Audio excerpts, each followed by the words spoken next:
Hello friends, இப்போ வீடியோவில் என்ன காமிக்கிறேன்னா, இன்றைக்கி சிக்கன் பிரியாணி செய்யலான்ட்டு இருக்கேன். அந்த பாசுமதி ரைஸு இந்த சுண்டால் 2 எடுத்துக்கிறேன். இதை முதல்ல கழுவி அதையே ஊற வச்சிடுறேன். எடுத்து கழுவி ஊறுற டைமில் அதுங்காட்டியும் வெங்காயம், பூண்டு, இஞ்சி, தக்காளி இதெல்லாம் ரெடி பண்ணிவிட்டு, இஞ்சி பூண்டு அரைச்சிட்டு எல்லாம் ரெடி பண்ணி வச்சுட்டேன். கொஞ்சமாக நெய் ஊற்றிக்கினேன். அப்புறம் எண்ணெய் கொஞ்சமாக ஊற்றினா போதும். அப்புறம் கடைசியாக தம்மு வைக்கும்போது கொஞ்சம் மேலே ஊற்றுவோம்.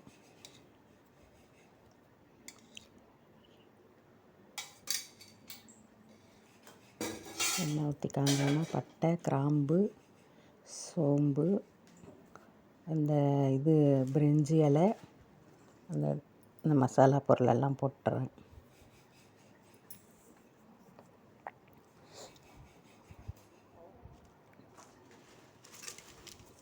இதெல்லாம் போட்டு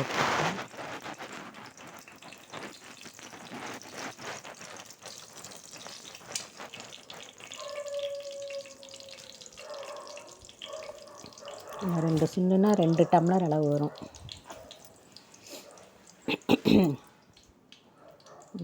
வெங்காயத்தை போட்டுக்கிறேன். வெங்காயத்தை போட்டு நல்லா வதக்கிட்டு, நல்ல பெரிய வெங்காயமாக ஒரு 2 எடுத்து அதை நீட்டமாக நறுக்கி வச்சுருக்கேன். 2 பச்சை மிளகாய் நறுக்கி போட்டுருக்கேன். வெங்காயம்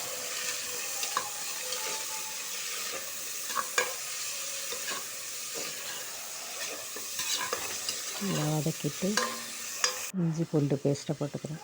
நல்லா வதங்கிட்டு இஞ்சி பூண்டு பேஸ்ட்டை போட்டுக்கிறேன். எனக்கு திடீர்னு லஞ்சு முடிவு பண்ணாது ஃப்ரெண்ட்ஸ். சரி பிரியாணியாக போட்டு விட்டுருவோம் அப்படின்னு.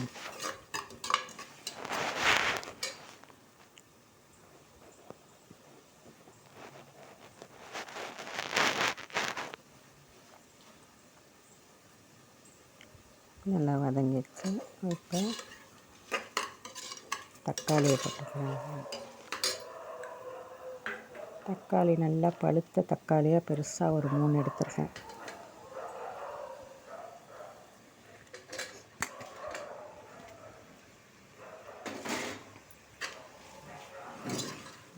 நல்லா வதக்கிக்கிறோம்.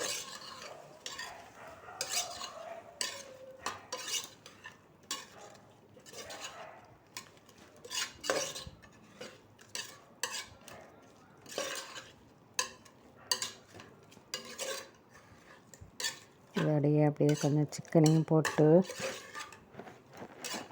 ஒரு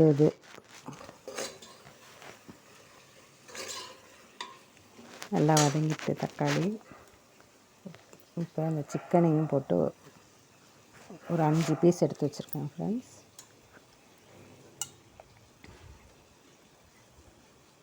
ரெண்டு லெக் பீஸு, அதெல்லாம் சும்மா அந்த இது மாதிரி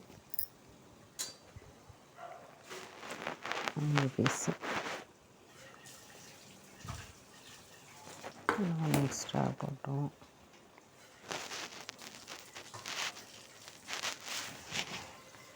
இதை கொஞ்சம் அப்படியே கிளறிட்டு மூடி வச்சுருவோம். கொஞ்சம் அப்படியே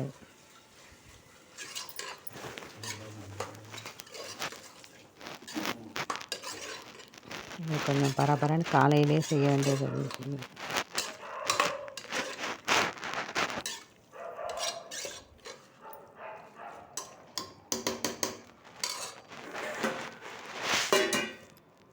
கொஞ்சம் நேரம் மூடி வச்சுட்றேன். இப்போ திறந்துட்டு கொஞ்சம் இதாகிருக்கும். இப்போ உப்பு, மிளகாத்தூள். நான் இப்போ பிரியாணி மசாலா இதெல்லாம் வாங்குறதில்ல ஃப்ரெண்ட்ஸ். கரம் மசாலா அதெல்லாம் தேவையான அளவு உப்பு போட்டுக்கிறேன். இந்த மிளகாத்தூளே போட்டு இது பண்ணிக்கிறது. அதுதான் என்னென்னமோ கலப்படங்கிறாங்க. அதனால் இப்போ வாங்குறத விட்டாச்சு. நம்ம குழம்பு மிளகாத்தூளே போட்டுக்கலாங்க. இது கொஞ்சம் காரமாக இருக்கிறதுனால கம்மியாக தான் போட்டிருக்கேன். கலரை பார்த்தா இப்படி இருக்குது, ஆனால் காரமாக தான் இருக்குது ஃப்ரெண்ட்ஸ். கிளறி விட்டுக்கிறேன். நல்லா கிளறிட்டு இப்போ அந்த இது 2 டம்ளர் பாஸ்மதி ரைஸாக அந்த 2 சுண்டுனா அது 2 டம்ளர் வரும். அந்த டம்ளரால் 4 டம்ளர் தண்ணி, இன்னும் அதுக்கப்புறம் கொஞ்சம் ஒரு 1/2 கிளாஸ் தண்ணி ஊற்றிட்டு கொதிக்க வைப்போம். நல்லா மசாலாவோட பரண்டு வருது.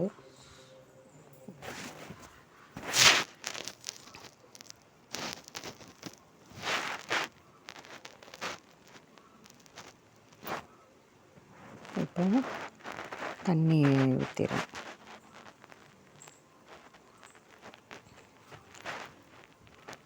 குழம்பு இது பண்ணுறதுக்கு அந்த பிரியாணி மாதிரி செஞ்சாலும் ஒரு இது முடியும்.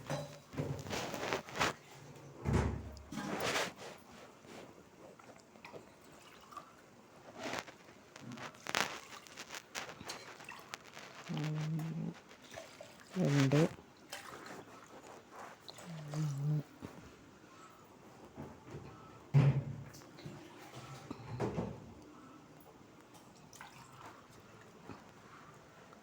4 டம்ளர் ஊற்றிருக்கேன். இன்னும் கொஞ்சோண்டு, ஏன்னா இது கொஞ்சம் நல்லா இதாகும் பாஸ்மதி ரைஸு.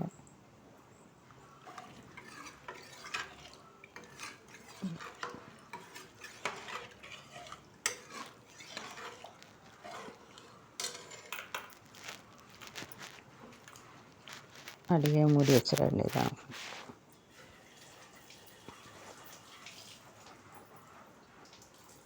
நல்லா கிளறிட்டு கொஞ்சம் கொத்தமல்லி புதினா போட்டுறேன்.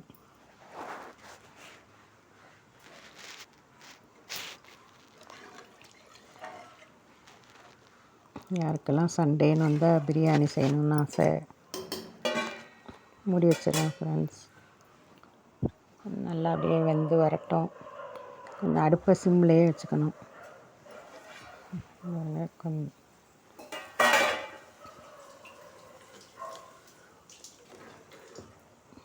தண்ணி நல்லா கொதிக்க ஆரம்பிச்சிட்டு இப்போ இந்த பாஸ்மதி ரைஸ் எடுத்து போட்டுக்கிறேன்.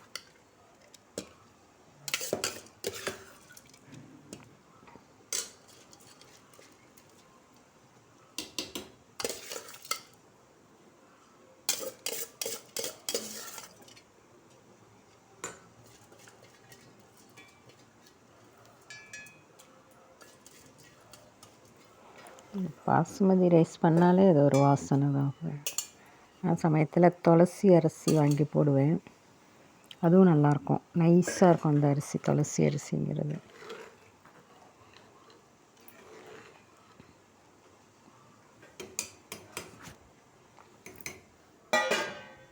அப்படியே மூடி வச்சிடுறேன்.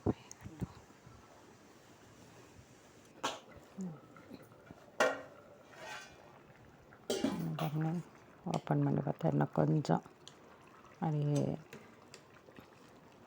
இன்னும் அந்த தண்ணி வற்றணும் கொஞ்சம்.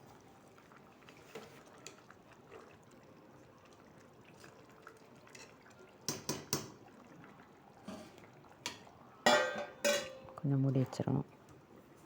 இன்னும் ஒரு 5 நிமிஷம் இருக்கட்டும். பாருங்க, இப்போ பாருங்கள் அப்படியே தண்ணியெல்லாம் வற்றிருச்சு. இது அப்படியே தம் வைக்கிறது. அதுக்குன்னு ஒரு தோசைக்கல் வச்சுருக்கேன் ஃப்ரெண்ட்ஸ். அந்த தோசைக்கல்லை வச்சுட்டு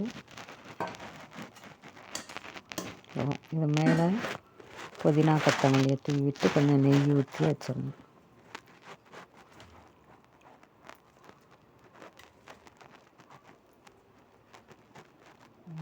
கொஞ்சம் நெய் அப்படியே ஊற்றிட்டு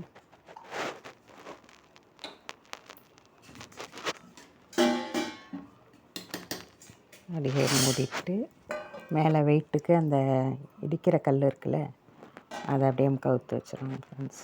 இது அப்படியே ஒரு 10 நிமிஷம். இது பாருங்க முடிஞ்சிருச்சு.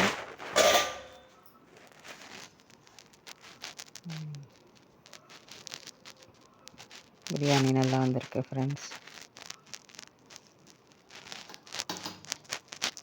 அவ்வளோதான் ஃப்ரெண்ட்ஸ்.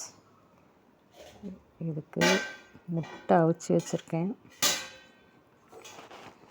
முடிஞ்சிடுச்சு. முட்டை அவிச்சு வச்சுருக்கேன். அந்த மிச்சம் பீஸ் அந்த சிக்கனை அப்படியே கொஞ்சம் அப்படியே குழம்பு மாதிரி வச்சுருக்கேன்.